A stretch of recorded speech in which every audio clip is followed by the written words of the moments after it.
Hello, నేను doctor Kavya, fertility specialist at icon IVF fertility centre, Kompally branch. Embryo transfer అనగానే చాలామంది అడిగే క్వశ్చన్స్ ఏంటంటే, రెస్ట్ తీసుకోవాలా, జాబ్ చేయొచ్చా, జర్నీ చేయొచ్చా, ఏం తినాలి, ఎలా ఉండాలి, ఇవన్నీ అడుగుతూ ఉంటారు. సో ఎంబ్రియో ట్రాన్స్ఫర్ చేశాక సక్సెస్ అనేది ఎంబ్రియో క్వాలిటీ పైన డిపెండ్ అయి ఉంటుంది. అలాగే యూట్రస్ లైనింగ్ ఎలా ఉంది, ప్రాపర్గా ఉందా లేదా, and patient age and patient general health condition, అలాగే IVF lab standards and embryo transfer చేసే టెక్నిక్, వీటిపైన డిపెండ్ అవుతుందండి. So no need to take any rest. మేము ఎంబ్రియో ట్రాన్స్ఫర్ ప్రాసెస్ తర్వాత ఫ్యూ మినిట్స్ రెస్ట్ ఇస్తాం, that is enough. And no need to take leaves from your job. రెగ్యులర్గా routine activities చేసుకోవచ్చు, వీలైనంత stress free సిచ్యువేషన్స్లో ఉంటే బెటర్. అలాగే బరువులు ఎత్తకుండా ఉండడం, లాంగ్ జర్నీస్ చేయకుండా ఉండడం, ఇలాంటి కొన్ని జాగ్రత్తలు తీసుకుంటే సరిపోతుంది.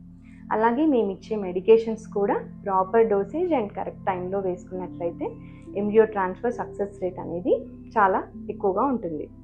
Thank you for watching the video.